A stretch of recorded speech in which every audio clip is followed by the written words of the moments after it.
I hope so. Anyone not ready? Anyone want to go out in the hall and come back in so we can start again? Well, thank you for coming. This is great. Can you hear me in the back? No. Yes. See, they can hear me. Oh, you need me for the... Yes, I do. Yes, we do that. There's always something. I would like to thank Julie Madeline and the Ogdensburg History Museum for hosting our program today. And a big thank you to Linda Casserly. You're peeking in anyway, you might as well just come. For letting me modify her original Remarkable Women program from 2013, I think it was. We took some out, added some in, rewrote some scripts, and she was very gracious in letting us do that. But the idea comes from Linda Casserly, who's our newly retired Canton historian. I want to also thank you for taking your time out today. I don't think anybody got blown away. I'm not sure what my hair looks like, but it is what it is. I hope that you find our program inspirational as well as educational and a little bit entertaining. I'm sure the first part has already been. And when I look at the lives of these women that impacted St. Lawrence County, it does validate suffragette Elizabeth Cady Stanton's statement, the best protection any woman can have is courage. Before we hear from our women, I wanted to give you a little tiny bit of background, historical background to the suffrage movement in New York State, as well as in St. Lawrence County. In 1837, you can come on up, girls, it's okay. The first National Female Anti-Slavery Society Convention met in New York City. They had 81 delegates from 12 states. In 1848, we all kind of remember that, that's the one we're taught in school, hopefully. First Women's Rights Convention was held in Seneca Falls, New York. In 1866, Elizabeth Cady Stanton and Susan B. Anthony from the American Equal Rights Association, where people of all races and both genders joined together to support universal suffrage. That was the first year that they came together. There were separate factions around the country and in England too. In 1869, the women's rights movement split into two factions over disagreement. The New York-based National Women's Suffrage Association was created by Susan B. Anthony and Elizabeth Cady Stanton, opposed the 15th Amendment unless it gave women the rights to vote. The original 15th Amendment did not mention women. And the Boston-based, this is the one they disagreed with, the Boston-based American Woman Suffrage Association, so one is national and one is American, created by Lucy Stone, Henry Blackwell, and Julia Ward Howe, believed that all men should get the right to vote, and then women could. Anyway, 1870, the 15th Amendment is ratified, granting voting rights to all men without regard to race and color, including former enslaved people, but not women. In 1878, women's suffrage amendment is introduced in the United States Congress. And then we jump to 1913, so a long time. Theodore Roosevelt's progressive Bull Moose Republican Party becomes the first national political party to adopt a woman's suffrage plank. Then we have a little thing, well, I won't go that, well, it started, but I'm gonna skip down. In 1915, a suffrage proposal failed in New York State. In 1916, it failed again. In 1917, New York State grants women the right to vote. And it was the first state on the eastern seaboard to do so, and it was a catalyst. New York was a catalyst to other states passing theirs. And just a little side note, I'm so glad that the legislators aren't here today, but Julie, don't let them see the video. St. Lawrence County, at that time was called a Board of Supervisors, never voted to give women the right to vote. And I cannot find anything in any of the records, their minutes or anything that says, even after it was passed in New York State, that they ever did pass a resolution to do that. So, they may be hearing from me. 1920, the 19th Amendment is ratified. Its victory accomplished, the National Women's Suffrage Association ceases to exist, but its organization becomes the nucleus of the League of Women Voters. While this gave women the right to vote, it did not make women equal. Women were not equal. In 1923, the Equal Rights Amendment was written and proposed by Alice Paul and Crystal Eastman. It was called the Mott Amendment sometimes, after Lucretia Mott, a women's rights activist. It aimed to guarantee equal rights under the law for all Americans, regardless of sex. In 1972, so almost 50 years later, the Equal Rights Amendment finally is passed by both houses of Congress, but they did something that was unusual. They gave it a deadline of March 1979 for ratification, or it would automatically fail. It was sent to the states for ratification, and it needed 38 of the 50, or 3/4 votes, in favor of it to become an amendment. It didn't pass. The deadline was then extended to 1982, and in 1982 it only had 35, still didn't have 38, so it failed. It was feared, some of the reason that states voted against it, it was feared that giving women equal rights would break down the traditional family structure. For example, women would be forced into the workplace, and men would lose the status of breadwinner. Alimony and child custody preferences would change. Mandatory military service or the draft for women would happen. The erosion of single-sex spaces like bathrooms and in sports, and it would legalize same-sex marriages. Those are some of the reasons they voted against it. So, fast forward to 2025, and women, by law, in America, do not have equal rights with men. So, let's hear from our women. Is Olympia ready?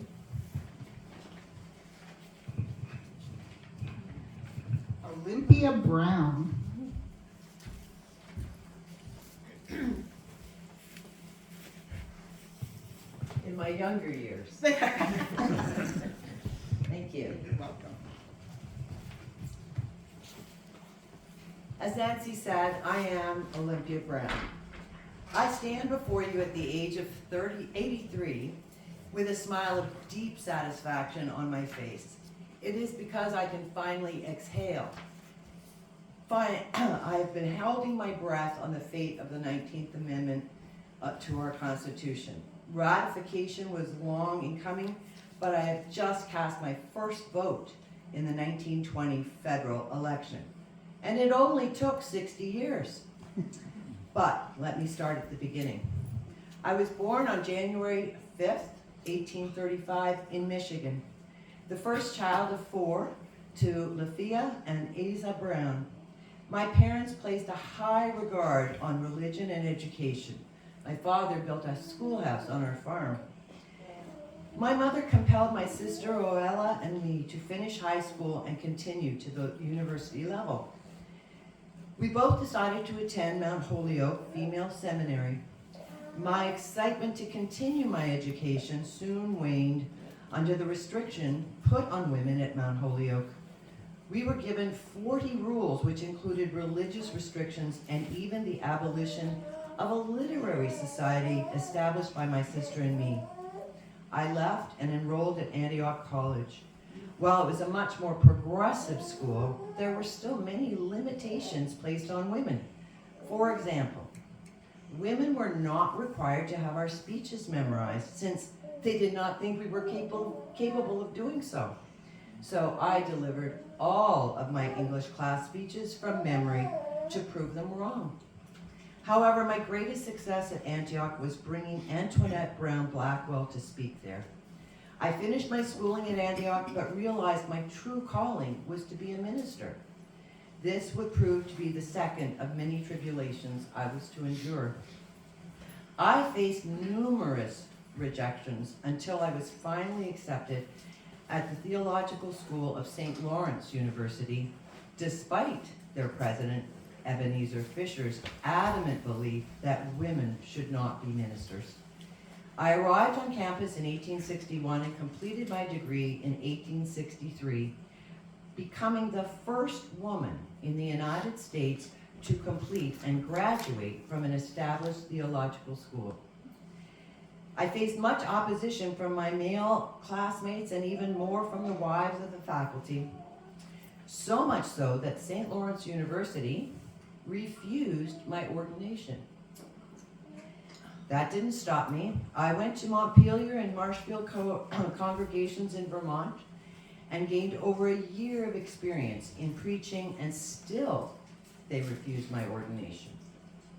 I presented my case to the Northern Universalist Association in Malone, New York, and after having done so, they voted to ordain me.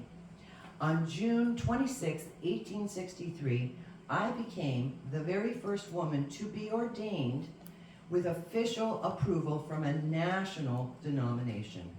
St. Lawrence University President Ebenezer Fisher took part in that ceremony. I faced much discrimination but continued to preach throughout Vermont and was formally installed in 1864 with my own congregation in Massachusetts. From that time forward, I was a strong supporter of women's rights. In 1866, I, along with Susan B. Anthony, became charter members of the American Equal Rights Association. 2 years later, I founded the New England Women's Suffrage Association, the very first organization developed for women's suffrage. The National Women's Suffrage Association elected me as its vice president in 1884. That same year, I was named president of the Wisconsin Women's Suffrage Association, a post I held for 28 years.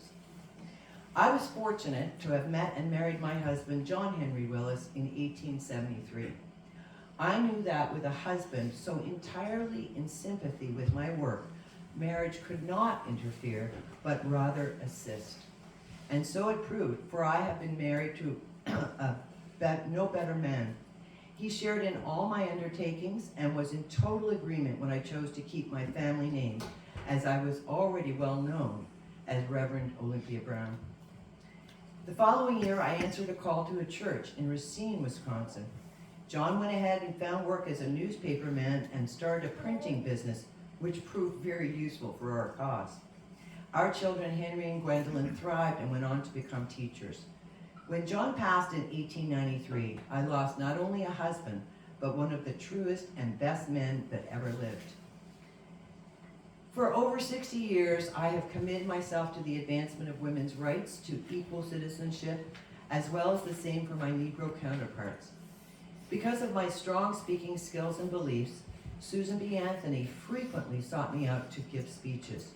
With encouragement from her, Lucy Stone, and Henry Blackwell, I traveled to Canvas to deliver speeches on women's rights.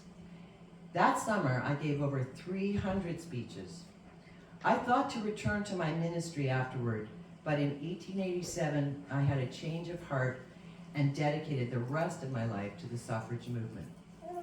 When I was president of the Federal Suffrage Association from 1913 to 1920, I became discouraged by the lack of progression for women's rights and joined the National Women's Party at the invitation of Alice Paul and Lucy Burns. We presented the amendment to give women the right to vote to Congress.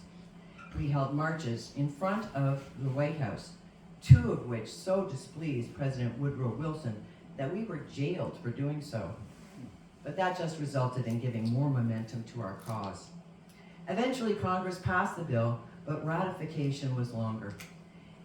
We hit the campaign trail once again. My last march was at the 1920 Republican National Convention. I was 83 years old. When the 19th Amendment giving women the right to vote was finally ratified a few months later on August 25th, 1920, I was one of the very few first women suffragettes still alive to see it passed, and also able to cast my vote that November. What a glorious day it was. Throughout my career, I was fortunate to become good friends with Susan B. Anthony, Alice Paul, Julia Ward Howe, Mary A. Livermore, William Lloyd Garrison, and Frederick Douglass, to name just a few. These experiences have not only shaped my professional outlook, but have also enabled me to see women gain the right to vote. I consider it a blessing and a privilege to have been given my professional start on my journey here in St. Lawrence County. Thank you.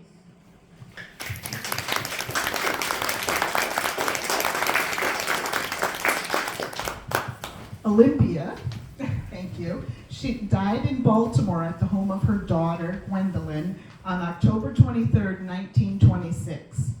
In 1963, at the centennial of Olympia's ordination, the theological school at St. Lawrence University mounted a plaque at the church in Wisconsin, where she was a pastor. It read, "The flame of her spirit still burns today." The church was renamed the Olympia Brown Unitarian Universalist Church in 1989. In the 1970s, the Olympia Brown League was formed to respond to a Wisconsin State Supreme Court decision that stated that women, after marriage, adopts the last name of her husband. But it also stated that there was not law requiring her to do so. And in 1975, Racine Public School was named after her. And in 1999, she was inducted into the Michigan Women's Hall of Fame. Thank you, Olympia. And then we have Gladys Ward Dunn, AKA Linda. Come on. She always gets me into something new. This was the best. I used to have to visit the town board.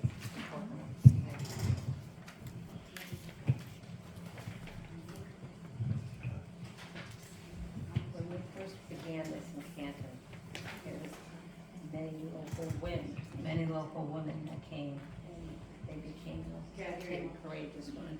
Pardon me? Oh. Okay. Yes. So I used most of the local women in Canton, but I did find other women, not just in St. Lawrence County. So it became almost a book. And I am now going to talk about Gladys Ward Dunn. What I'm going to start with, but what was interesting, she's a saint. I didn't read this before I did it. Just read it, you'll get it. Okay. Gladys Ward Dunn. She was born at a time that was exciting for those in the field of psychiatry. Can I hear?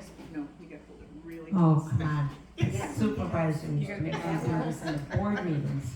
And I'd get up and say, I don't want to talk on a microphone. It was also a time when women were not encouraged to enter the medical fields unless it was nursing. I had many struggles, but I did overcome it. And when I was doing her, I could not find her in the Ogdensburg books. I had to go looking for her.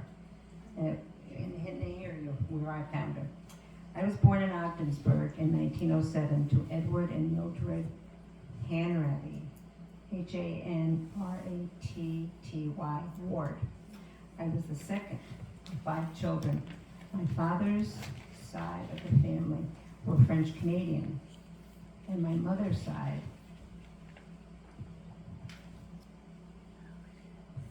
I'm not used to her. I was born in Ogdensburg in 1907 to Edward and Mildred Hanratty. Hanratty. Is that me saying that right? Okay.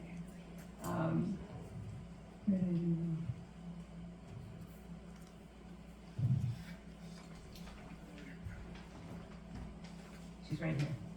I was the second of 5 children. My father's side of the family were French Canadian, and my mother's side were Scotch, Irish, Scotch, and English.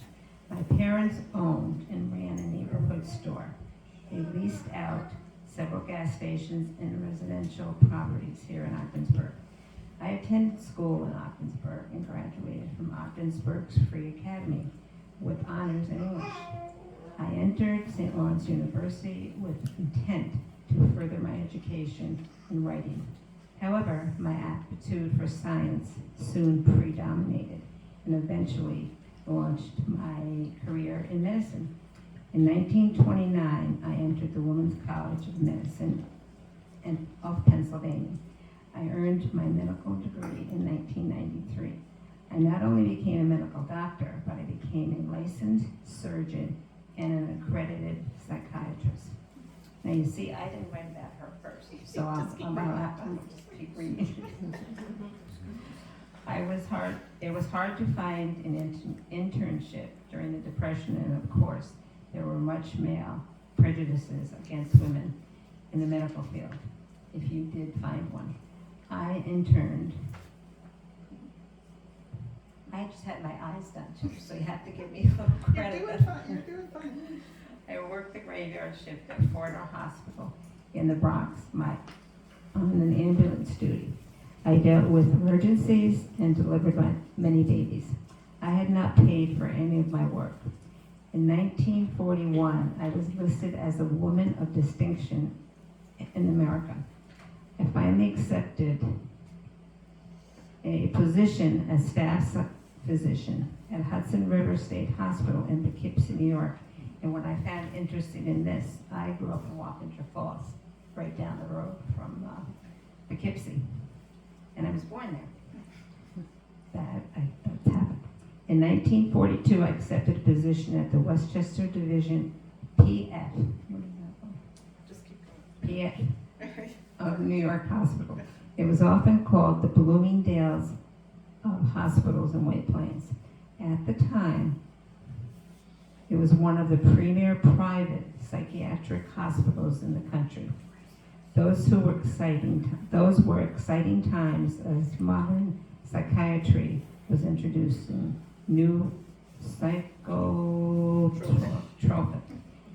She typed off, so I'm learning to know myself writing, because I never did her. Psychotropic. Medications and new theories for the treatments of mental health were being developed. It was during this period that I met and married Gilbert Dunn. And now wait till you see what he did. Don't give up, don't I'm give not. up. I'm just saying, wait till you see. Okay. Now we're gonna move on. We married January 4th, 1945 in White Plains, New York. We moved back to Ogdensburg for a brief time and had 2 children, Sharon and Michael. In 1948, we moved family to Concord, New Hampshire, where I became clinical director of the New Hampshire State Hospital. I held this position for 25 years. I was responsible for hospital admissions, the development of treatment program for alcoholics, even for the development of treatment of children. The establishment of and supervision of outpatient clinics throughout New Hampshire, and even for the development and treatment of the children. She did a good job in typing. As state hospital wards were being prepared to admit the children and adolescents, I suggested new paint and bright decorations for the walls, along with light-colored drapes, and bedspreads. I wanted it to feel less institutional for them. I even called the nearby St. Paul's School, that was a private school, for boys across the street, to see if they had any talented students who would come paint a mural in the children's ward. The student who used his drawing skills to paint the mural is the well-known creator of the Doonesbury cartoon strip, Gary Trudeau. When I read that, I said, I used to read those comics. During my time in the New Hampshire State Hospital, I became very aware that he had many elderly coming to our facility. I worked close with them and the staff to understand why this was. I eventually wrote an article, How State Hospitals Help Old People Overcome Emotional Disturbances. I felt deeply convicted that they found more freedom within our walls than in a society that simply did not understand them. They often arrived emotionally restless states that our routines and quiet calmness helped them to adjust comfortably with us.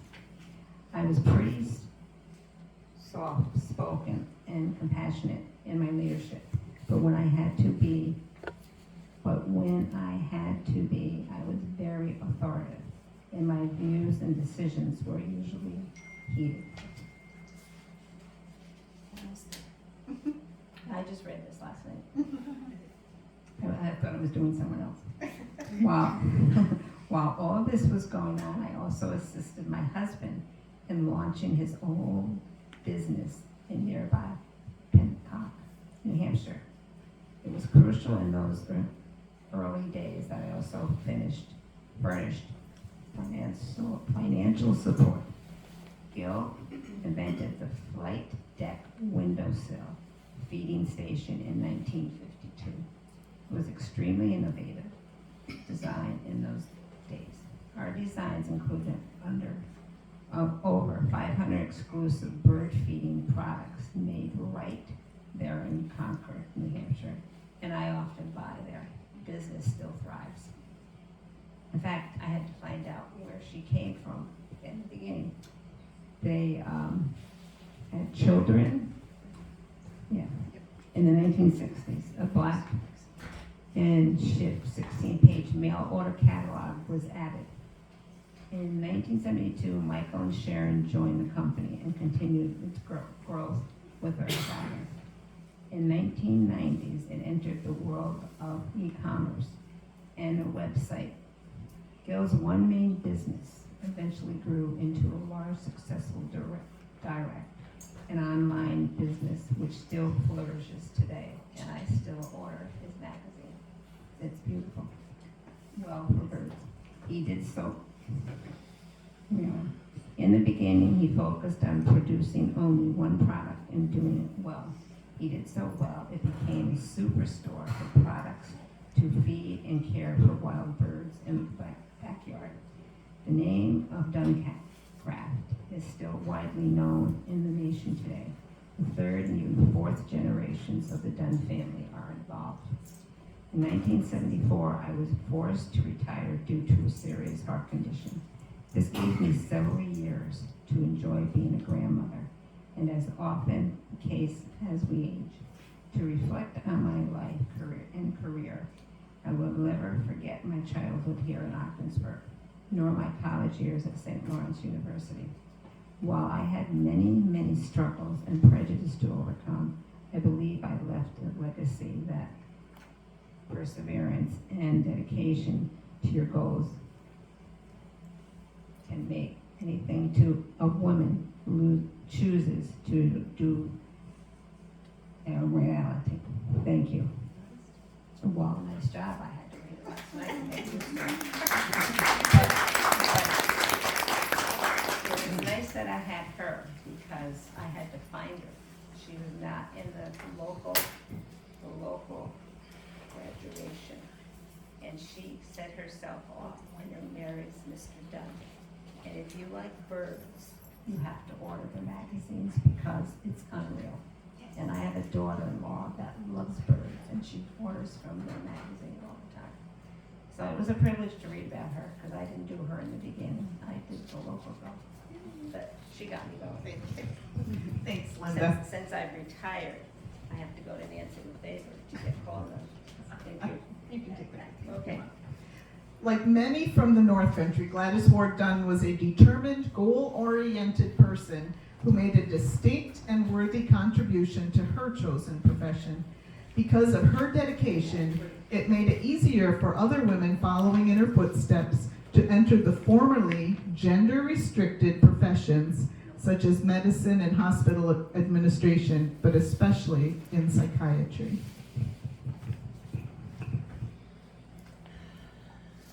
And we have Sally James Farnham. Hello. I am Sally Wells James Farnham, a sculptress born right here in Ogdensburg. For over 40 years, I've committed myself to my family and my art.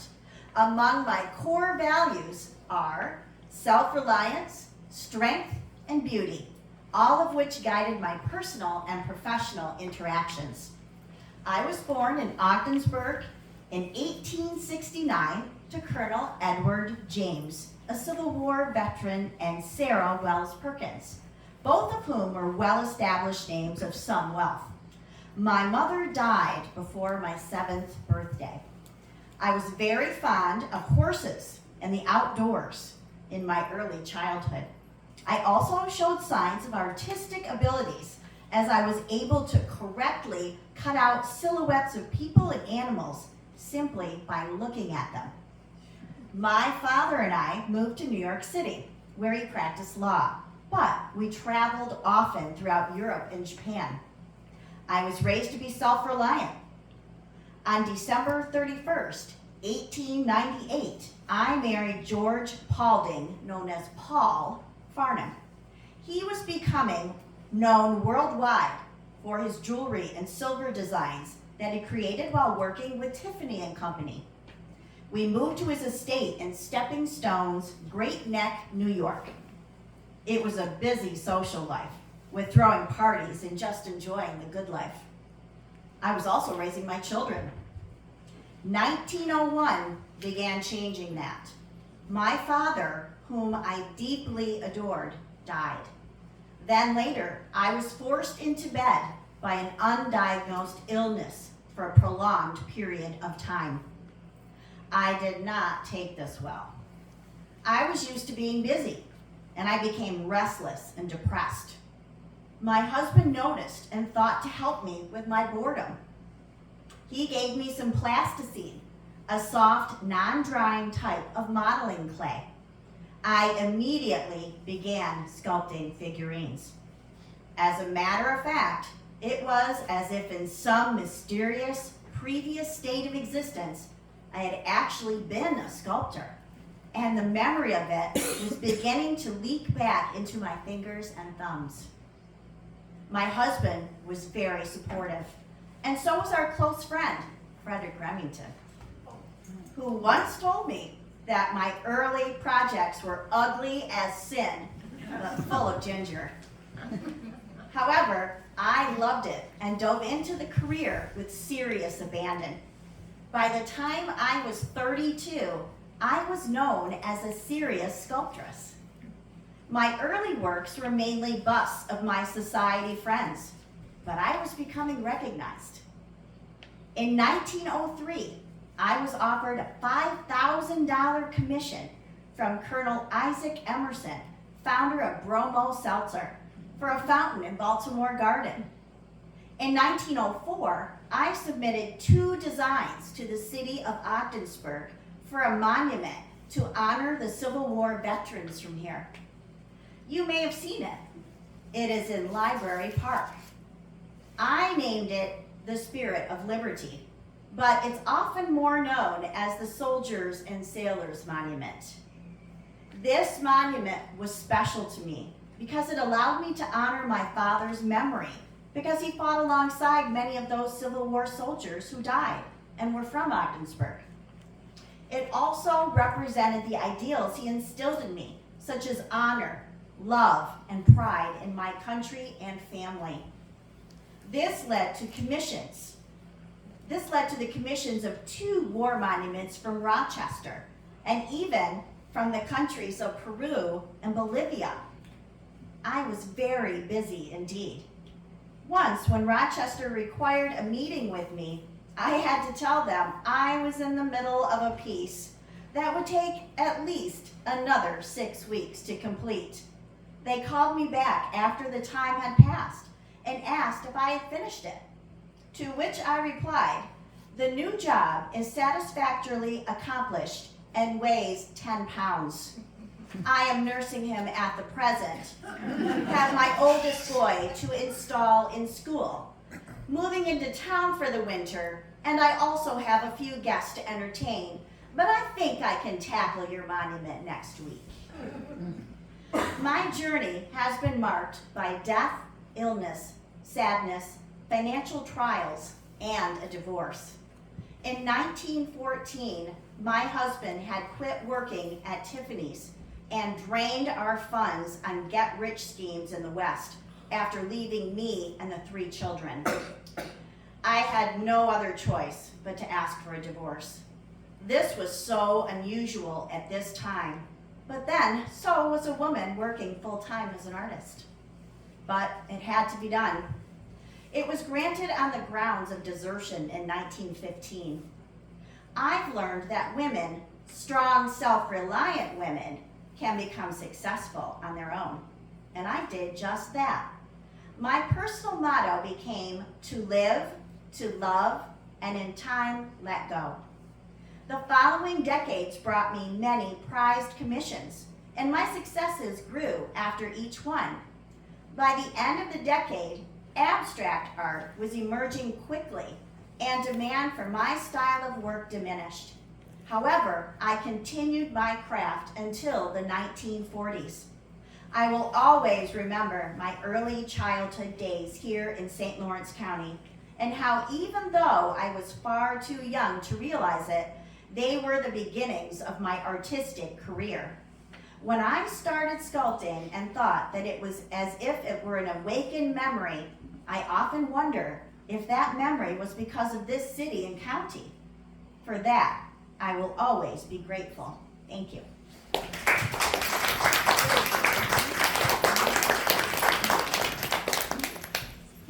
Sally James Farnham would continue pursuing her craft until her death on April 28, 1943.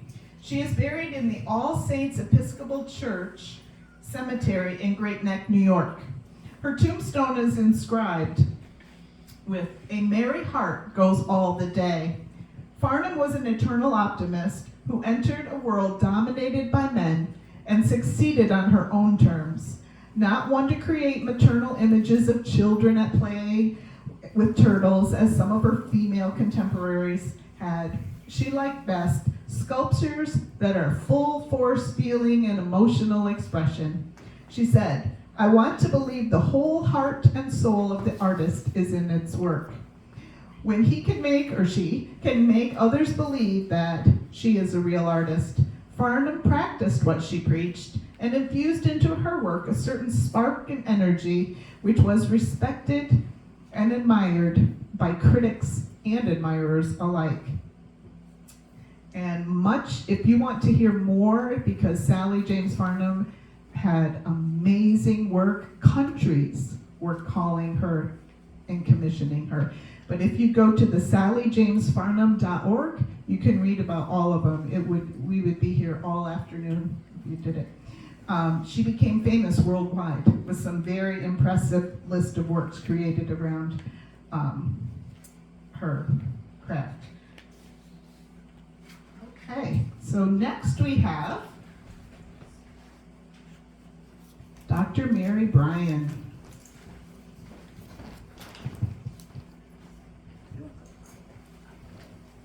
Good afternoon. I know to use this. It's such a modern invention. I'm not used to these things. Hold it really close to you. My name is Dr. Mary Bryan. I was born in Lisbon, New York in November 20th, 1854, to Miles C. and Sarah Martin Bryan. When I was 9 years old, we moved to Ogdensburg. I became a physician at a time when women were not encouraged to attend college, let alone have a profession. But I'm getting ahead of myself. I attended public schools in Ogdensburg, and after graduating, I taught in the Ogdensburg public schools for 9 years. It was an okay job, but just not what I wanted to do. So I resigned. I moved to Colorado Springs and practiced there for a couple of years. I left and became a house physician in the Methodist Diaconate in New York City. I liked it there, but after 2 years, I went to India as a missionary. For the next 6 years, I had charge of a women's hospital in Bareilly, India, a town located on the Ramagana River. Some missionaries told me there were 2.5 million people in that area. It was not unusual for me to treat over 500 people in a single year. While I was there, I saved a native queen's 4-year-old son. So she offered me a position as a private physician in her household. I would have had a retinue of servants, a camel to transport me around, and 2 houses, one for summer and one for winter. I refused because I was in ill health. I chose to return to the United States instead. I actually came to Green Street here in Ogdensburg in July of 1897. The Foreign Missionary Society of the Methodist Church gave me a mighty fine reception. It was good to see my family and friends. I was hired as a physician in charge of infants at the United Helpers Home. I continued to work with the Society of United Helpers as their medical director for many years. At this time, I moved my office to 322 Elizabeth Street, where I practiced general medicine. Even though I was a skilled surgeon, female surgeons were not accepted, but general practitioners were. The Queen contacted me again, but I chose to stay here instead. I never heard from her again. I will never forget the summer of 1911. I was headed to Yellowstone and some other parts out west. I was walking from one rail car to another. A steward had left a rolled up carpet on the ground, and I stumbled over it. A porter helped me get up, but I knew from the intense pain that my leg was broken. I had a Pott's fracture. That's a fracture of both bones down near the ankle. The doctor bandaged it as best he could and made me comfortable before sending a wire on to Jamestown, North Dakota, 35 miles ahead. The railroad surgeon there met us at the station and took me to the hospital. I laid flat on my back in City Hospital in Jamestown, North Dakota for 2 weeks. I had a wire extension splint from about my knee down to my toes. I could not sit, stand, or turn over. I could only lay flat. On the 12th day, they removed it and put on a plaster cast. I was able to turn on my side and even sit up. I do not take that for granted anymore. My 2-month vacation plans were spent in the hospital. I finally arrived back in Ogdensburg in October, still on crutches. Oh well. I had no choice but to take it as it comes. I am mended and well now. Throughout my career, I have been fortunate to have been able to practice medicine in 2 countries. My time in India not only shaped my professional outlook, but also enabled me to become a better physician. In 1894, I became a member of the Alpha University Extension Club. It had been organized as a study club.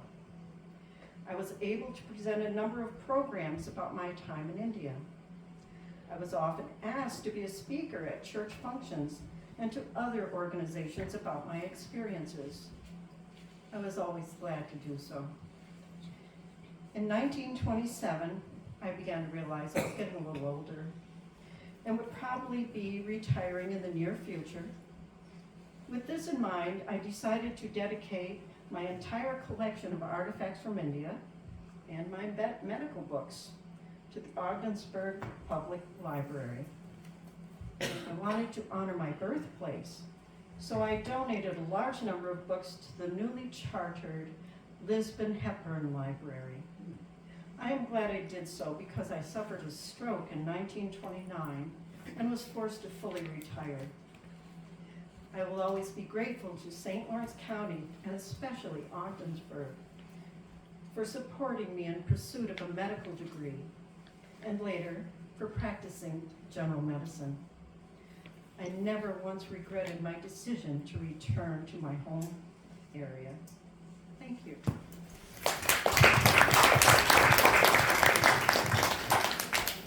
After suffering the stroke, Mary passed away in August of 1931.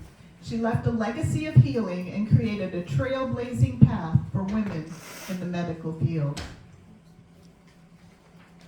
And then we have one of my favorite women, Lieutenant Colonel Dr. Mary Lawrence.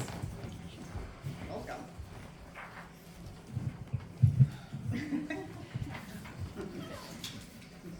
Trash in the place here. Good afternoon. I am Lieutenant Colonel Dr. Mary Lawrence. For over 50 years, I've committed myself to the health and physical well-being of individuals who had or have served in the United States military. I value education, hard work, and service, which guide my personal and professional interactions. I was born on January 24th, 1914, in Lisbon, New York, to Charles and Bertha May Kentner Lawrence. I had one sister, Dorothy. We were a farming family. We learned hard work at a very early age, and that's one thing I never walked away from. I was not afraid to work hard for what I wanted. I attended the local school in Lisbon, but I graduated earlier than I was supposed to. After graduation, I attended the State Normal and Training School in Cortland, New York. In June of 1935, I earned my 4-year degree in physical education. I had done very well and earned a scholarship.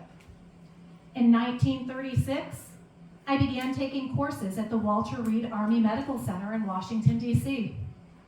I was working toward a degree in physical therapy. By 1937, I had begun my military career with the United States Army. I had already reached SP4 and was appointed Junior Reconstruction Aide in physical therapy. I was only 23 years old. I was stationed at Fort Leavenworth, Kansas, and at the Army and Navy Hospital in Arkansas in 1938. In 1940, I sailed from San Francisco to Hawaii to begin working as a physical therapy aide. At approximately 7:25 a.m.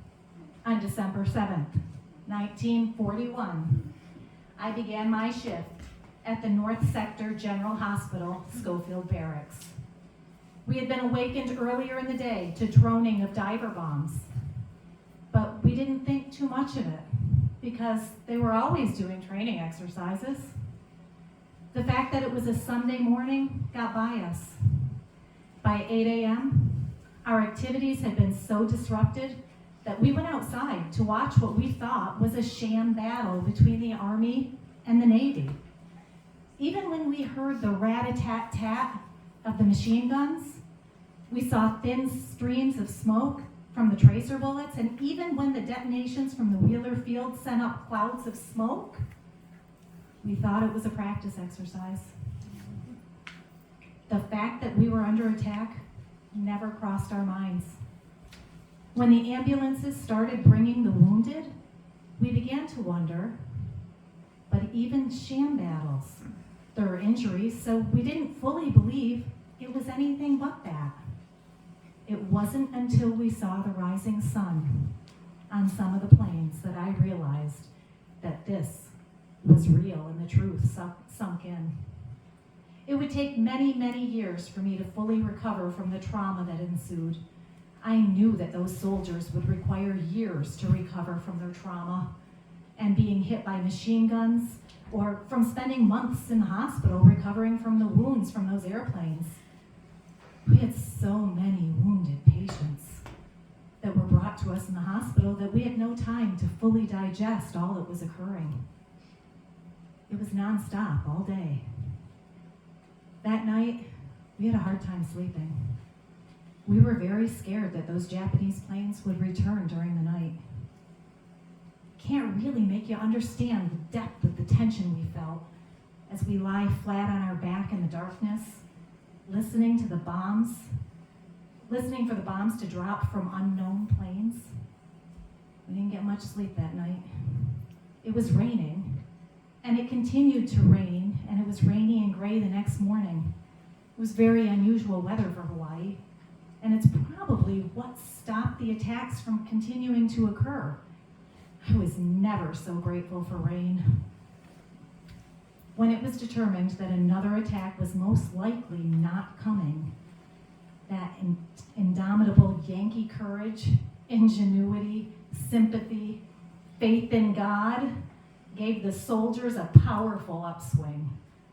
They, the Japanese, will soon know what an all-out Yankee determination of war for peace can do. The base had strict orders to halt and give identification on command. The military guards were ordered to shoot without asking questions if we did not comply. After dark, we were required to stay off the runway and inside. They were serious. Nobody was trusted. A familiar Hawaiian citizen was caught with a two-way radio giving information to the enemy with the help from a U.S. Signal Corps soldier. That soldier was taken from the post stockade to face the firing squad. These were very hard, very scary days.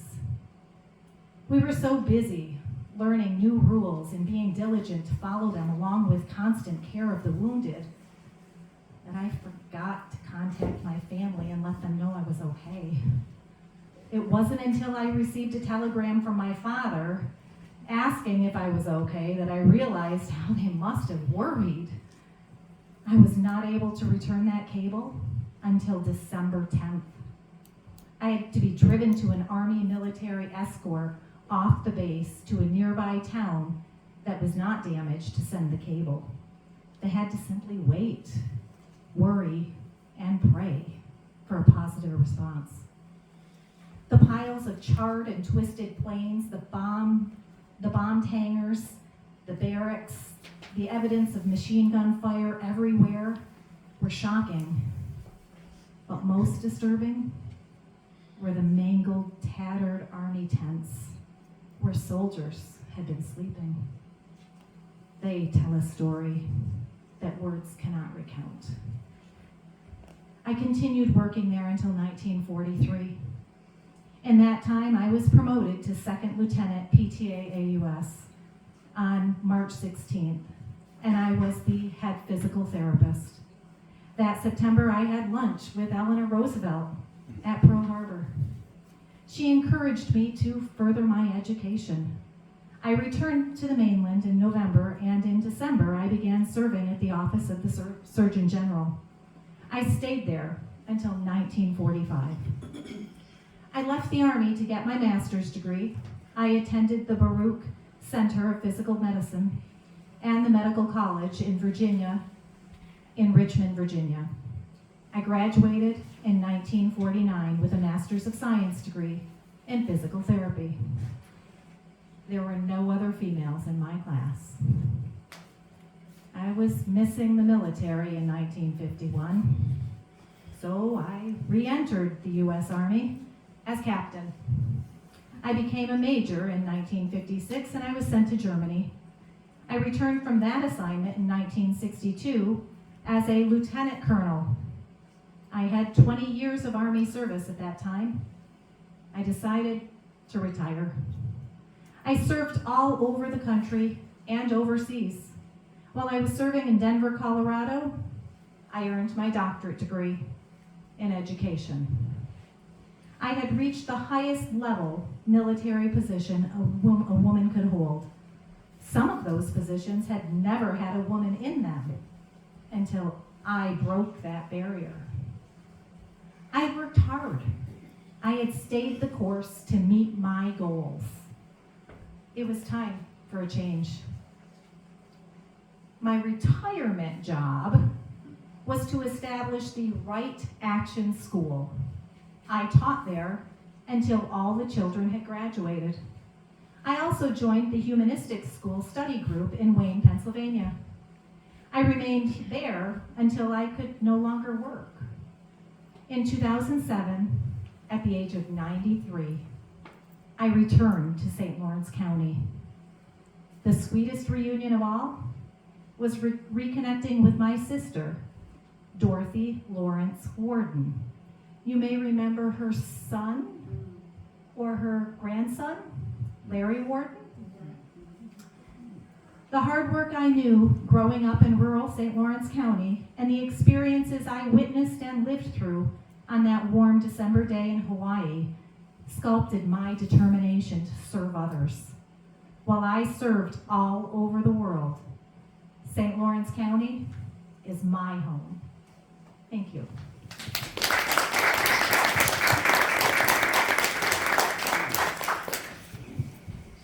In 2010, at the age of 96, Lieutenant Colonel Dr. Mary Stella Lawrence passed away here in Ogdensburg. She left her family and friends with very fond memories, wonderful stories, and great honor and pride for their favorite veteran and hometown hero. And next, we have Rhoda Fox Graves.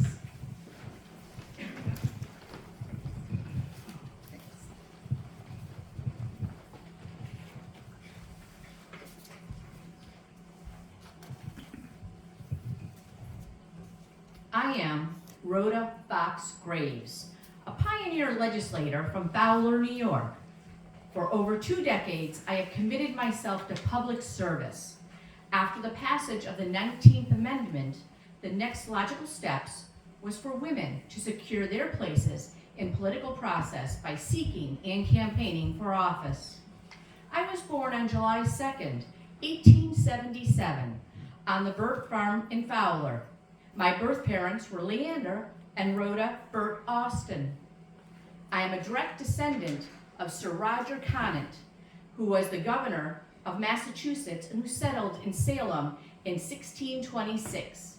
I was cared for by Mr. and Mrs. Lafayette Fox.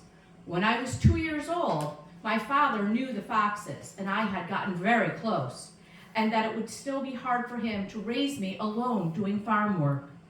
He allowed the Fox family to adopt me. I attended the district school at Fowler, the Gouverneur High School, and Wesleyan Seminary. I soon met a handsome young man. His name was Pearl Atwell Graves. We were married on April 26, 1905, at the Trinity Episcopal Church in Gouverneur. He was a prominent businessman in Gouverneur. We had 2 sons, Paul and Mark. Paul was born on November 23, 1907. Mark was born on March 19, 1910. Both boys graduated from Colgate University. Paul went on to graduate, work, and receive his Bachelor of Laws degree from Harvard Law School. When the boys were young, the family would spend winters in the South at my grandparents' home. I would always contact the teachers, get their assignments for the months, and we were gone, but tutored them while we were here. They never got behind, and when they returned in the spring, they could pick up right where the classes were. I always had a special place in my heart for children. Judge James C. Dolan of Gouverneur and I were original members of the old Child Welfare Board of St. Lawrence County.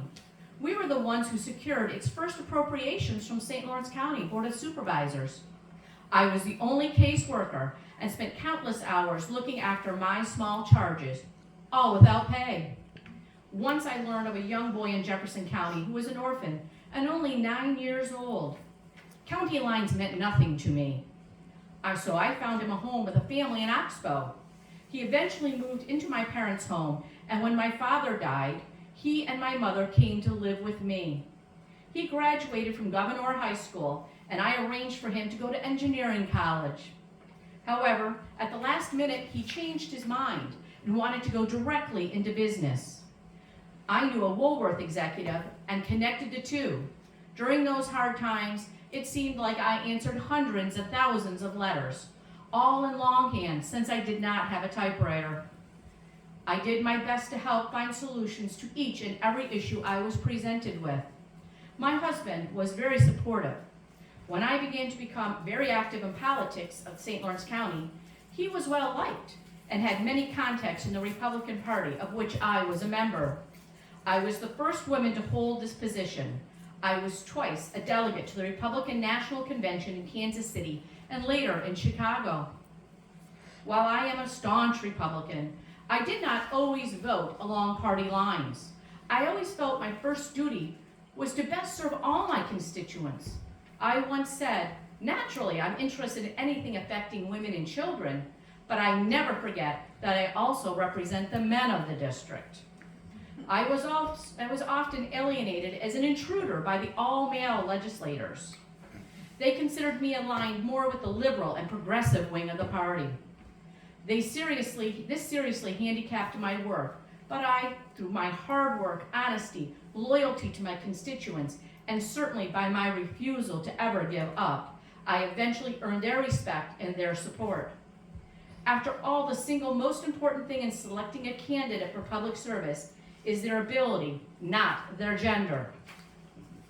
In 1919, I was selected as the vice president of the St. Lawrence County Republican Committee, and I held this job until 1936. I ran for the New York State Assembly. My opponent, Frank L. Scott of Morristown, boasted, "Anyone can beat a woman." Well, my victory was a triumph for women's rights. After all, St. Lawrence County was the last in the state to accept women's suffrage. 1924, I was elected to the New York State Assembly and served there until 1932. I was the 5th woman in history to be chosen as an assemblyman. While in Albany, I fostered legislation to promote dairymen's interest and secured the passage of 4 bills regarding an international bridge between Canada and the United States. I worked for the development of the St. Lawrence Seaway and Power Project. I also introduced women to being jurors. I tried to win a seat in the New York State Senate, but failed to do so the first time. I carried St. Lawrence County, but my opponent outpolled me in Franklin County, enough to win the primary and eventually his re-election. I retired after that from public service. This was short-lived, as my opponent became the central figure in an Albany power scandal. He was charged with malfeasance in the office, the Senate convened a court of impeachment, and charges were filed. In the middle of the trial, he abruptly resigned and surrendered his Senate seat. I had to testify as a witness in the trial, but that was the extent of my involvement.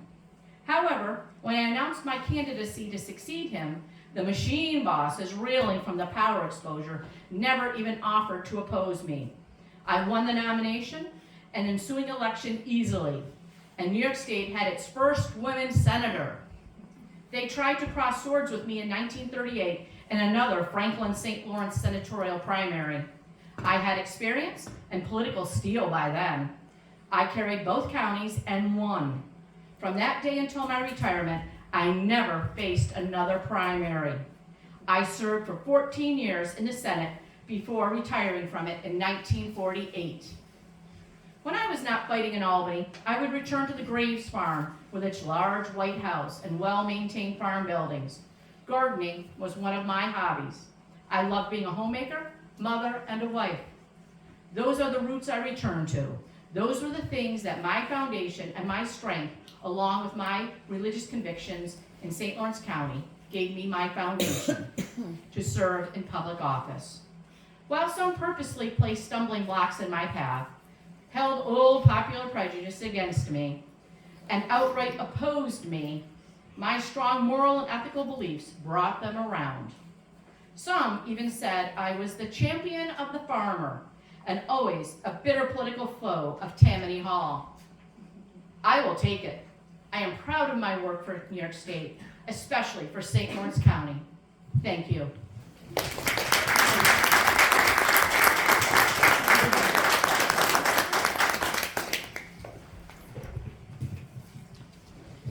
During her long political career, Rhoda was truly a trailblazer who accumulated many firsts.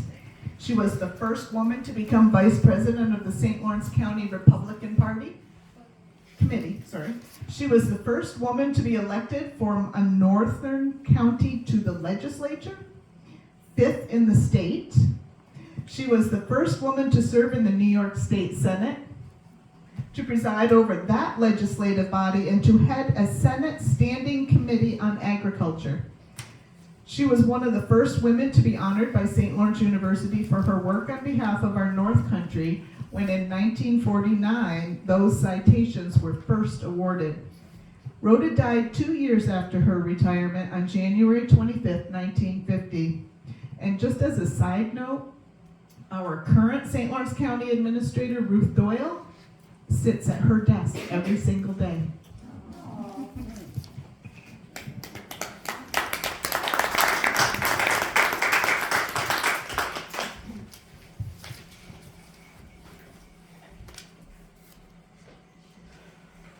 Next, we have Grace Robinson Hale. Come on in, Grace. Hi. Oh.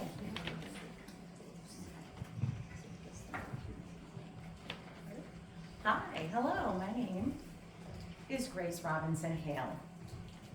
I was born in June 1870 in Eugenia, Ontario, Canada. My father Thomas was from Hammond and my mother Jean was from Scotland. When I was a baby, we lived on the Canadian side of the St. Lawrence River, and my father was a lighthouse keeper. He didn't stay there very long, and soon, when I was still a baby, we moved over to the American side of the Thousand Islands. But still, he did not stay there very long. We ended up settling in Gouverneur before I was even a teenager. I attended Gouverneur Academy, which at that time was called the Wesleyan Seminary, and I was considered a very fine student by my teachers. And it was there that I came up with the idea that I was interested in pursuing a degree in law. So I studied under Judge Vasco P. Abbott, and I was admitted into practice in 1895. I was the first and only female attorney in St. Lawrence County.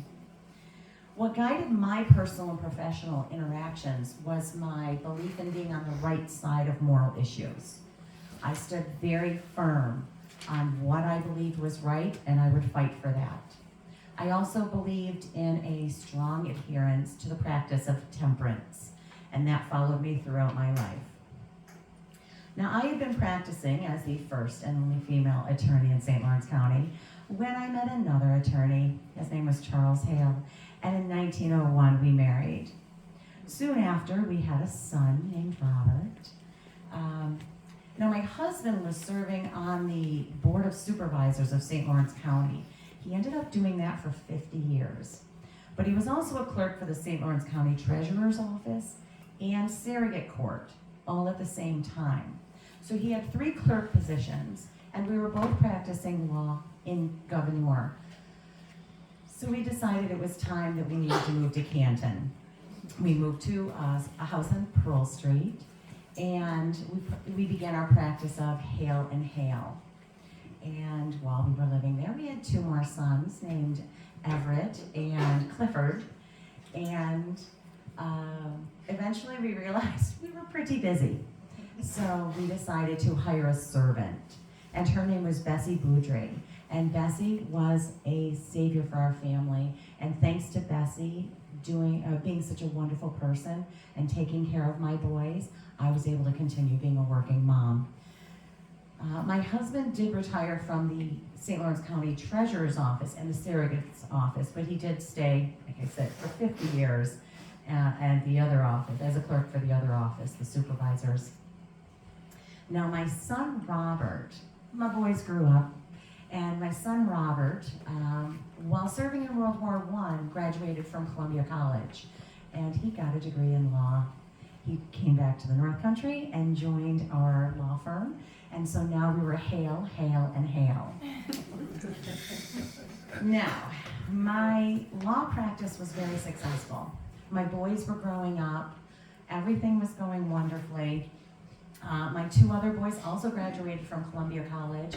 They moved away from the North Country and started their own careers. But at that time, by the time everyone was kind of moving in their own direction, I decided that it was time to do something beyond just me, and I wanted to help other women. So I decided to join the Women's Temperance Christian Union. I felt very strongly that alcohol caused more damage to families than good.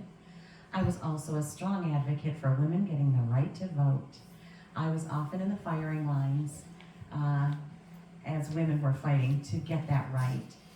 I always, as I said, sided on the issues of what I believed was right, and women having the right to vote was very important to me. It was a really great day when that goal was met, and I was excited every time I got to cast my vote. Now, life has a way of throwing some curveballs, and things did start to go downhill. In 1933, after a short stint of not feeling well, my husband Charles did pass away. He died peacefully in his sleep, and Robert and I were able to carry on the law practice. However, in 1941, Robert passed away. He was in his early 40s, and it was just devastating to me. Losing a son was just crushing. Robert had so much potential. He had been a member of the Young Republicans. He was very active in Canton, and losing both my husband and my son made it difficult for me to continue. So I did stop and retire from the practice. My heart was no longer in it. My other two boys were moved farther away.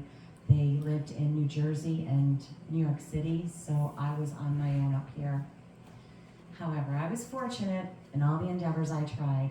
My law practice with my husband and son was incredibly successful. And I do thank St. Lawrence County and all its people for allowing a young woman to enter a male-dominated field. I did face discrimination throughout my life, and I had some hard times along the way, but I was able to follow my dreams, and I built a practice. Thank you.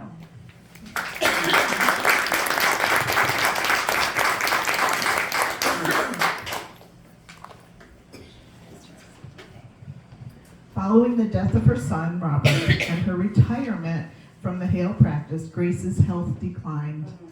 She died May 8, 1945. She left her sons Clifford, his wife and daughter Nancy and Everett, and daughter Nancy, and Everett, his wife and two daughters Mary and Linda. Thanks for Grace's strength and willingness, I can get it out, to pursue her dreams of being an attorney. Other young women were able to enter the field with a lot less discrimination than what she faced. Good for Grace.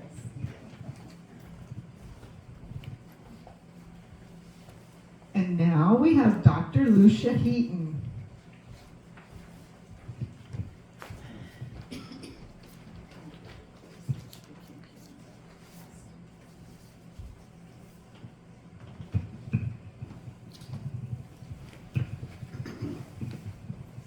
Good afternoon, ladies and gentlemen. I am Lucia Heaton, the first woman doctor in St. Lawrence County. I was based in Canton, New York for over 50 years.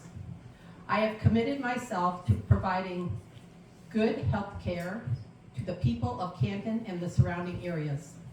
Among my core values were education, perseverance, and faith in good things, and they guided my personal and professional life. I was born in Pierpont on the old Heaton farm on June 18, 1856, to Ira and Lucia Langdon Heaton. My grandfather, John Heaton, settled in the farm in 1814. It was here that you will also find the Heaton Hill. Both my father and my mother were some of the first settlers of Canton. I attended the local country school, and then I entered St. Lawrence University. I earned my Bachelor's of Science degree there in 1879 and my Master's of Science in 1882. While I was at St. Lawrence University, I was also a member of what was known then as the Browning Society. Their ritual became that of the Kappa Kappa Gamma National Sorority Society. All of the Browning girls affiliated with Kappa Kappa Gamma. For many years, I was the medical examiner of women's students at St. Lawrence University. That was a position I liked, as I could see what the future was becoming, with more women entering the medical field. After graduating from St. Lawrence University, I taught school for a short time to earn money so I could continue my own education. I studied medicine at the New York City Women's Medical College and the New York Medical Infirmary for Women and Children until 1892. I was then a student at the New York Postgraduate Medical School and Hospital. I embarked on my medical career in 1892 in Canton. My office was at the Heaton home on Main Street. The age-old prejudices about a woman physician in the community, I met those head on. I knew what I was getting into, and it did not stop me. My journey has been marked by many such narrow-minded people, and I've learned to just keep going until you prove them wrong. That is what I did with my practice, and eventually those prejudices began to melt away. I was able to keep my practice going until I reached an age where I felt I could no longer do it. I used to ride out to family homes on sick calls and all kinds of weather. Once my horse and cutter foundered in a great storm on the West Pierpont Road. I had to spend the night, and in the morning I was able to get through the snowdrifts and back to my home in Canton. That was some night. I strongly believe that a person must serve in their community. No one is an island to themselves. I was a lifelong member of the First Universalist Church in Canton. I served with them often. Because of my strong belief in education, I was a loyal St. Lawrence University alumna. I served on the Board of Trustees for over 30 years and on the Alumni Council. I was for a number of years on the Cornell University the Cornell University Extension staff as well. What was much harder task for me was to be elected trustee to the Village of Canton. Those men were adamant a woman would never serve on their committee. However, I persevered and became the first woman to be elected trustee in the Village of Canton. By serving on the Board of Education for District 1 in the Canton Village, was bitterly resented by the ultra-conservatives. I would never have won election to the school board without the backing of men like District Attorney and Judge Leland Hale.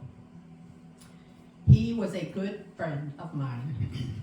On a more personal note, I gave a great deal of my time to the work of the Women's Christian Temperance Union. I remained a member my whole life. I truly believe that alcohol was a detriment to the health and well-being of both the individual and society. I saw the negative effects too many times in my practice. A friend of mine, Harriet Lytle, owned a millinery shop on Main Street. She hung a Women's Christian Temperance Union bulletin board just outside her shop. She was a friend who had similar beliefs as myself. I also was a strong supporter of the suffrage movement. I believe women should have the right to vote and to equality. I was the president of the Canton Suffrage League. The Canton Suffrage League was the direct descendant of the Political Equality Club, which was organized as a branch of the Women's Library Association in 1910.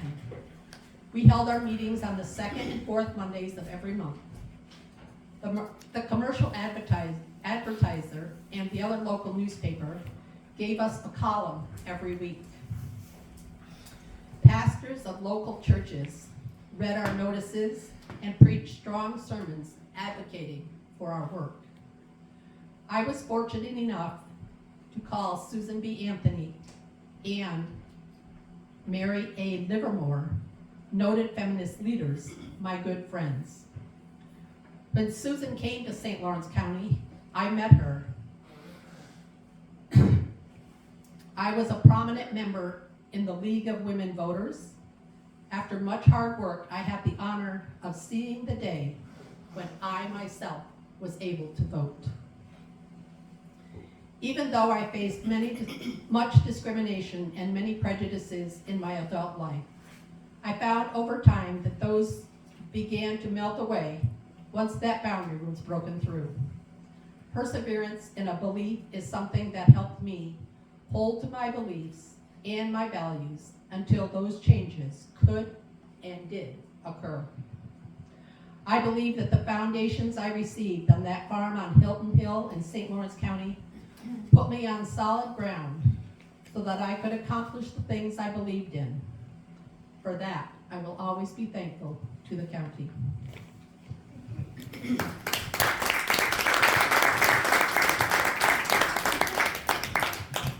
Dr. Heaton never married. She continued her practice until her death on October 16th, 1944, and she is buried in the Evergreen Cemetery in Canton. So our next person is Marion Sanger Frank, and we have a little bit of a program change. The lady who was going to portray her, Barb Quirk, had an unforeseen thing that she had to take care of, and she couldn't come today. So Marcia Haw has been she gladly volunteered to fill in for her. So Marcia.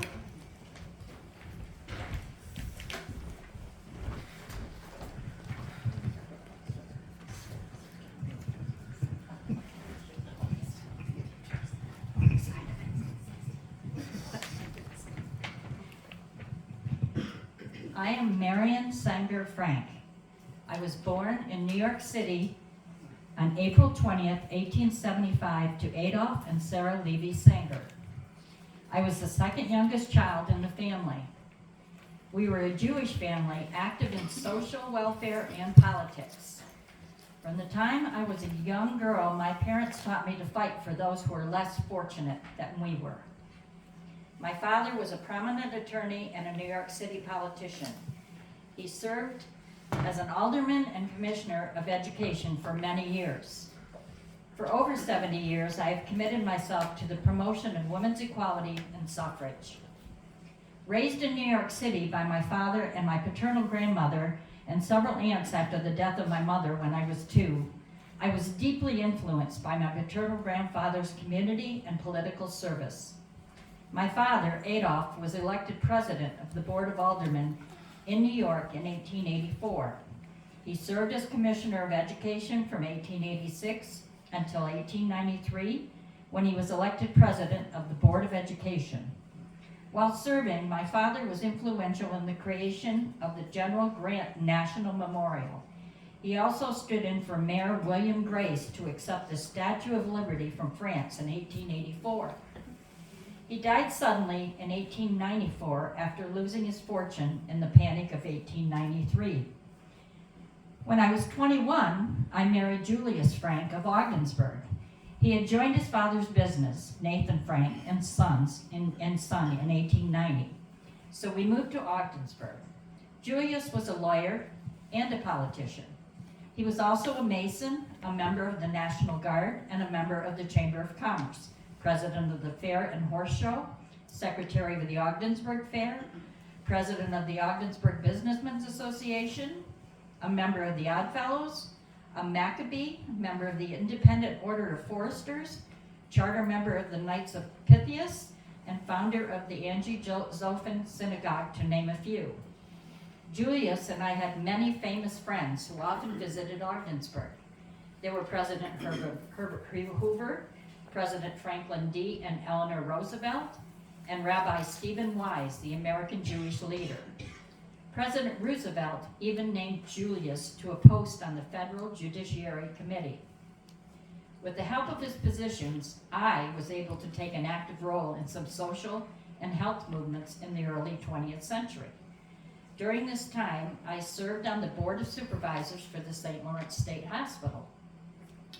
Julius and I had 3 children, Adolph, named after my father, Eleanor, and Richard. In 1906, at the age of 8 years, our oldest son died. After this, I became deeply involved in the suffrage movement here in the North Country. I founded and was the president of the Political Equality Club here in Ogdensburg. The club promoted women's rights to vote here in Northern New York. I worked as an editor of a newspaper column titled News and Views of Equal Suffrage.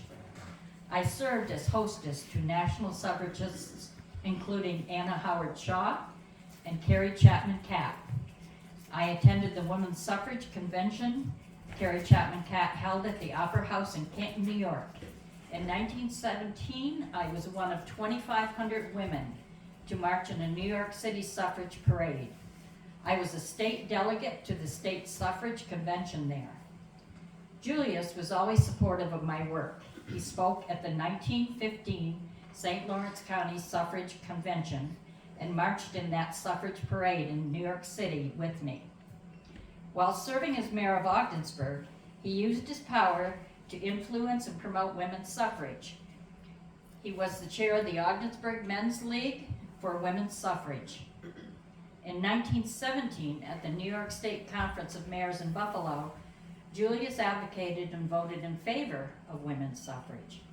Julius and I organized many suffrage meetings at the Ogdensburg Opera House. This was where the current City Hall is located today. Coincidentally, the Political Equality Club offices were directly across the street at the Strand Theater. I also traveled to other towns in St. Lawrence County to organize other political equality clubs, in particular Lisbon, Morristown, and Potsdam. After the passage of the 19th Amendment in 1920, I remained active in politics with the Democratic Party. Both Julius and I campaigned for Franklin D. Roosevelt during his 1935 campaign. Both Julius and I adhered to the personal philosophy that Susan B. Anthony was famous for saying, "Failure is impossible."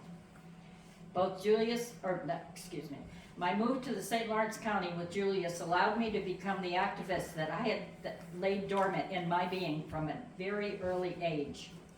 The support and encouragement from Julius gave me the confidence to pursue the suffrage movement. I was able to witness women getting the right to vote in New York in 1917 and to see the passage of the 19th Amendment in 1920. I was able to do something that most of the women before me were not allowed to do. I cast votes. And after all that, I continued to work to help the less fortunate for the rest of my life.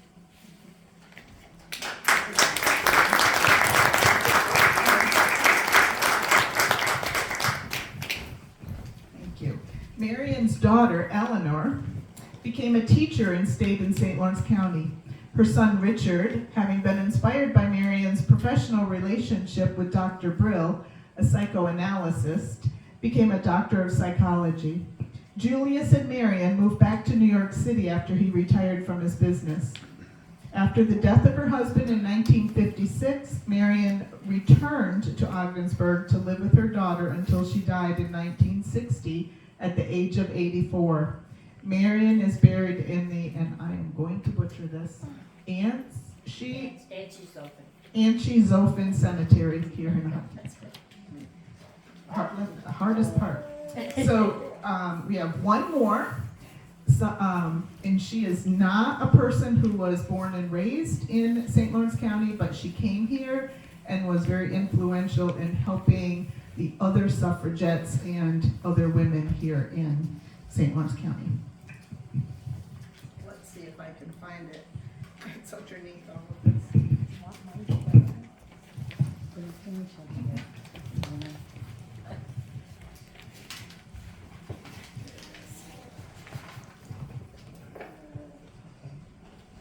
And she is Carrie Chapman Catt. And I will be reading hers. I am Carrie Chapman Catt.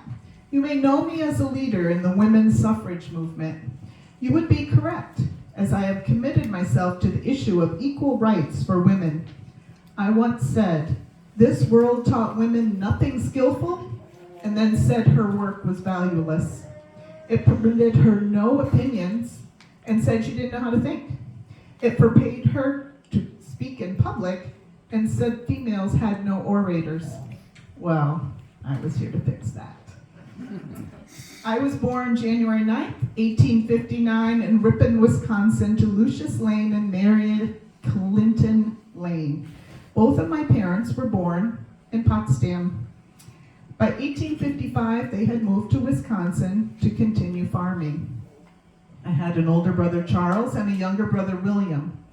When I was 7, we moved to Charles City, Iowa, and I attended a preparatory school there. When I was 13, I saw both of my parents publicly supporting Horace Greeley in the 1872 presidential election. I saw there the glaring inequalities on voting. That sparked my interest in social justice. I attended the local public schools. After graduating, I attended Iowa State Agricultural School. Today it's known as Iowa State University. I earned my degree in general science. I was breaking barriers back then. I was the first female student to deliver an oration before a college debating society. I also established military drills for girls as a form of exercise. We were a farm family, and the only way I could afford to attend college was if I paid my own way. I did this by working as a dishwasher, a teacher, and even a librarian assistant. When I graduated in 1880, I was the only woman in my class. Oh well. I then took on the role of law clerk and school teacher, and later became principal of a school in Mason City, Iowa. By the time I was 24, I was the first woman in the United States to serve as a superintendent of schools. In 1885, I married newspaper editor Leo Chapman. He supported my advocacy roles, and we became co-editors of the Mason City Republican newspaper. I started a segment in the paper titled, imagine, Women's World.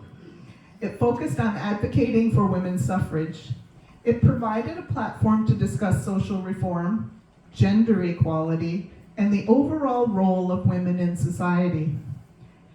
Leo died of typhoid fever a short year after we were married. At first, I was heartbroken, but I quickly realized that being a widow opened new opportunities for me.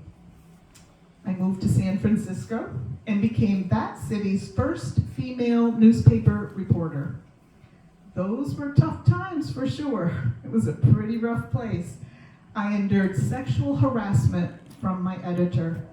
All that did was make me understand more fully the inequality women faced and how commonplace such behavior really was in the male workplace. It made me even more determined, but San Francisco was not going to be the place to do it. In 1887, I moved back to Iowa and joined the suffrage movement. I became a member of the Iowa Women's Suffrage Association. I began writing and lecturing and eventually became the secretary and organizer for that group. I had embarked on my true career calling. I reunited with a college classmate, and we hit it off so well that in 1890, I married George Catt. He was a wealthy engineer by then. More importantly, he gave me unwavering support, both personal and financial, which let me dedicate myself fully to the cause of suffrage. That very year, I joined the National American Women's Suffrage Association, or the NAWSA, which later became the League of Women Voters. It didn't take me long to gain national recognition. I gave compelling speeches that mobilized local suffrage chapters across the country, and right here in St. Lawrence County too. I worked alongside Elizabeth Cady Stanton and Julia Ward Howe. I focused my efforts on securing state-level voting rights versus national. We were focused on the state. And traveled the country campaigning to win suffrage for women. It was extremely hard in the South. The West had already pretty much accepted it and was beginning to pass legislation. The eastern side of the country hadn't quite caught up, but the South, it pretty much failed. It wasn't going anywhere there. In 1892, George and I moved to Boston for George's work.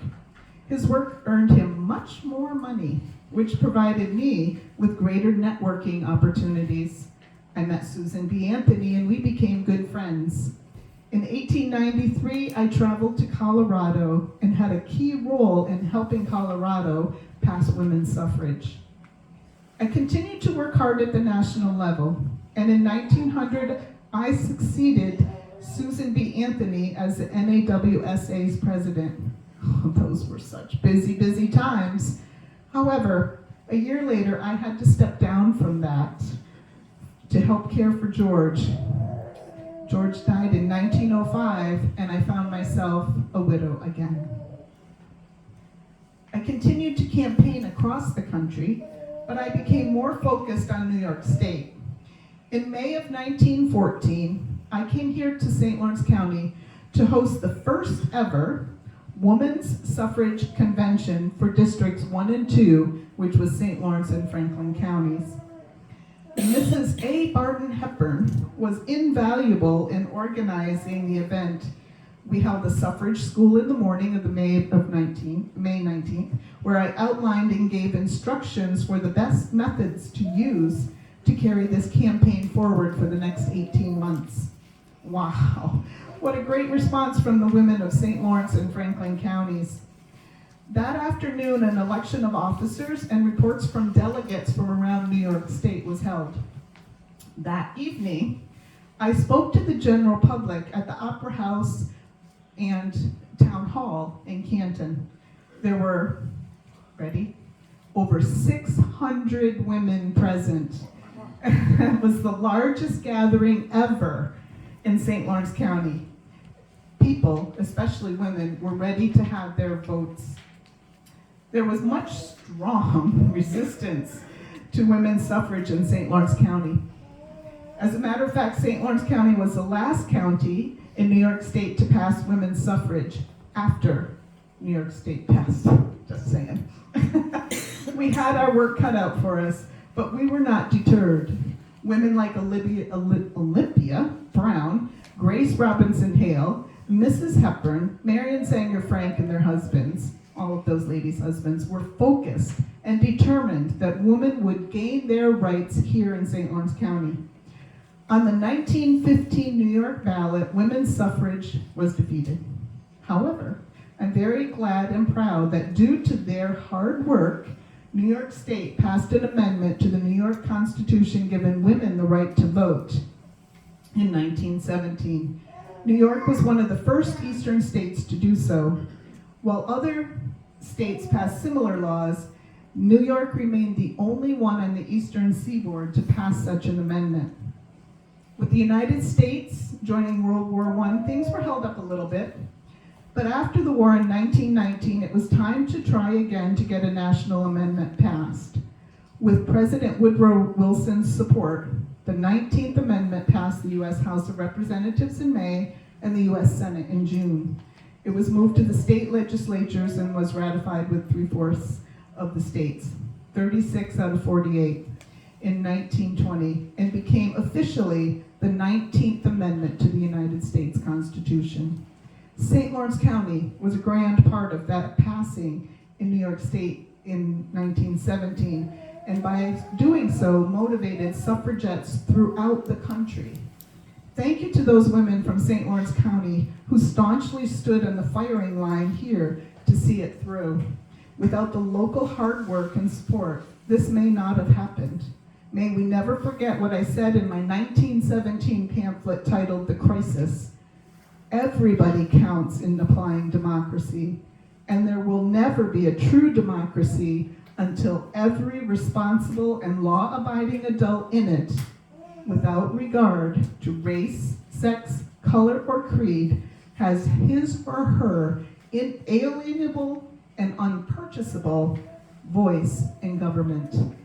And now I challenge you, young ladies and men alike, who is going to be our next courageous woman to step up and get equal rights for women?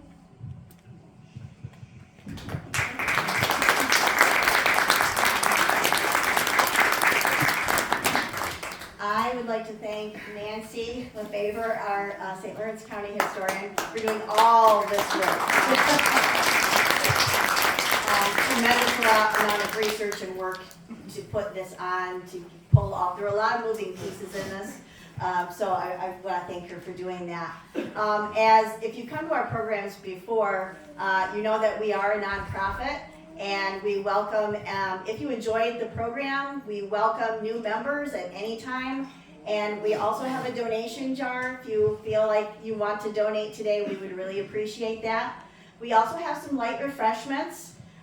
We have some cookies and some lemonade if anybody would like to have those. And I'd like to thank Karen Katzman and Marcia Hoff for doing that for us as well.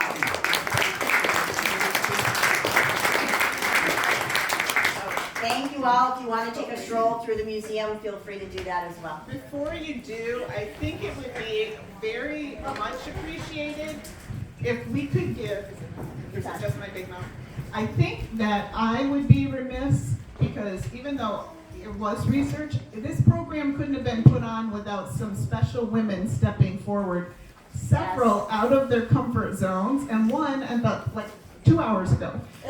So if we could That would be give Marsha. all of our courageous women a big round of applause, I would appreciate it.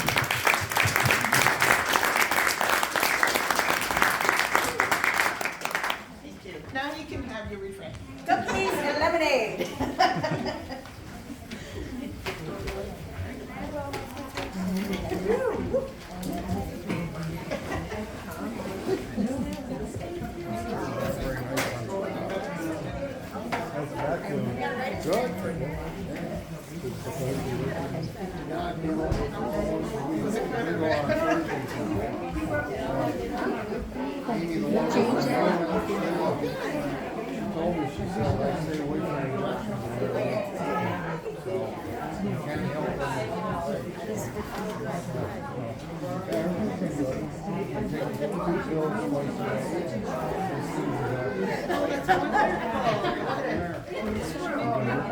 Oh, yeah, I remember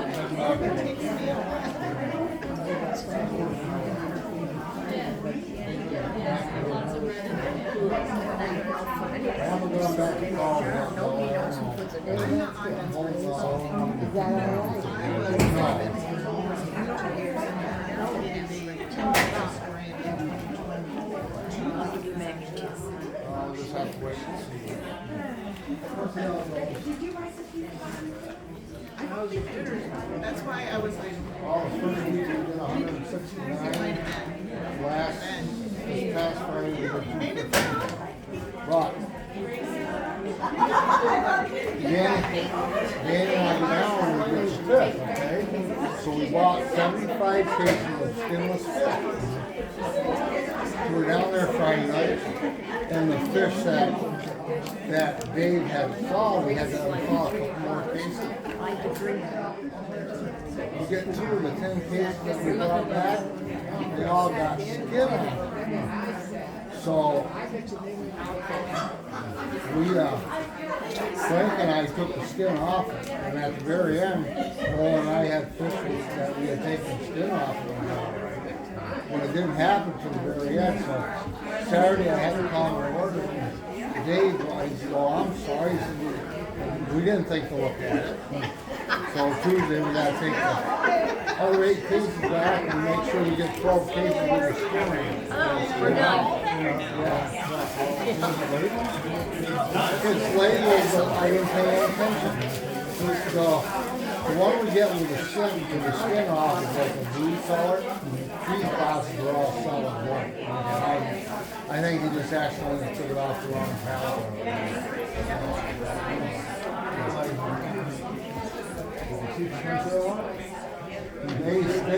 They came down, him and 3 other guys.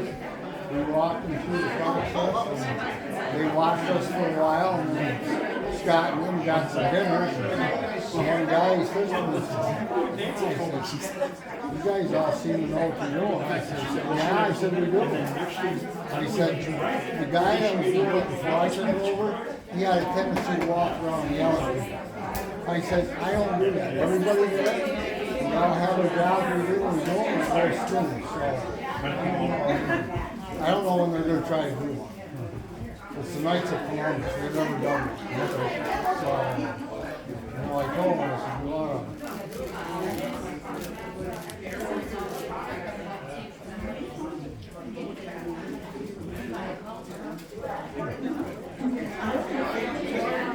Put that on your own.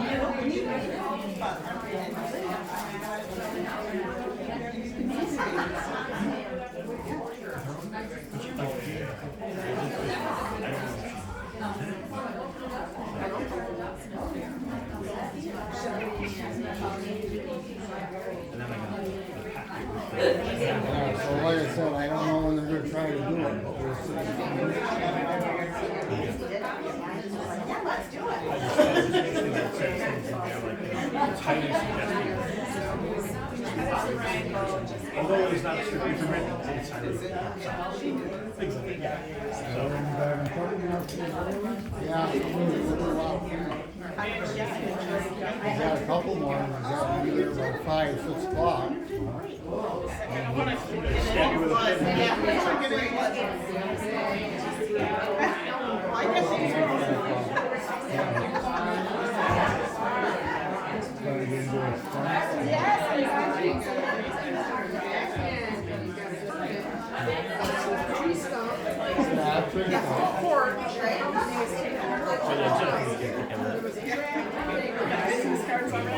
Stab you with a pin.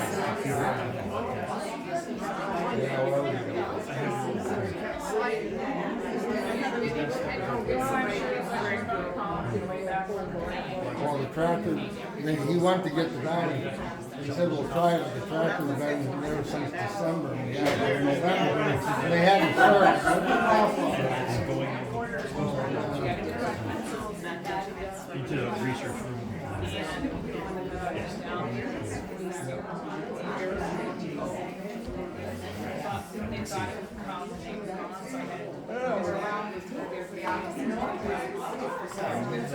Start this thing. We'll fix it over. Make sure the cat didn't knock it off.